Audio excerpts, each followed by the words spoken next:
SMB may bagong sandata. Marcus Lee, pang Grand Slam na ba? Mga ka-hoops, kapag ang isang champion nagdagdag pa ng lakas, delikado na yan. May bagong reinforcement ang San Miguel at ang target back-to-back-to-back. Opisyal nang kinuha ng San Miguel Beermen si Marcus Lee bilang import para sa Season 50 Commissioner's Cup. Ayon kay Team Manager Guy Abanilla, hindi raw darating si Lee para agawin ng spotlight kundi para palakasin ang sistemang matagal ng panalo. Statement yan. Ang linaw ng mensahe ng SMB, he's not here to take away roles, he's here to strengthen what we already do well. Ibig sabihin, hindi babaguhin ang core, hindi gagalawin ang identity. Si Lee ay dagdag, hindi kapalit. At kapag champion team ang nagsabi niyan, ibig sabihin may tiwala sila sa chemistry. 6'10" forward, high motor, team first mentality, may championship experience. Galing sa stint sa Cairns Taipans sa Australia NBL, may experience rin sa NBA G League, Italy, Turkey, Puerto Rico, Spain at Poland. Veterano sa international grind, hindi ito experimental pick.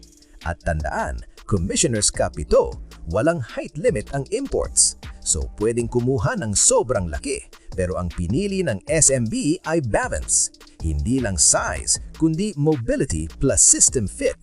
Ibig sabihin, pinili nila ang chemistry over hype.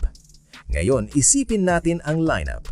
SMB core na sanay na sa pressure, may structure, may hierarchy. Kapag idinagdag mo ang isang 6'10" forward na kayang tumakbo, dumipensa at mag-rebound, mas lalaki ang spacing, mas lalaki ang defensive coverage, mas lalaki ang flexibility sa rotations.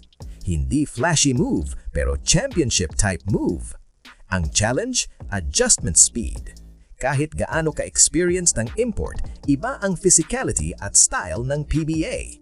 Pero base sa profile ni Lee, high motor, team first, mukhang swak sa kultura ng SMB. Kapag ang champion nag-improve pa, hindi na basta contender, nagiging standard. At kung mabilis mag-click si Marcus Lee, posibleng mas kumpleto pa ang SMB kaysa noong huli silang nagkampiyon. Grand Slam? Hindi malabo. Hindi ito headline move na maingay. Ito ay calculated reinforcement. At kung tama ang basa ng management, Marcus Lee could be the missing layer para iangat pa ang championship ceiling. Mga ka-hoops, mas lumakas ba ang SMB sa addition na ito? Back-to-back na ba ang Beermen o may kulang pa? I-comment nyo ang take nyo. Huwag kalimutang mag-like, mag-subscribe at ring the bell para sa PBA analysis na may lalim at hindi puro hype.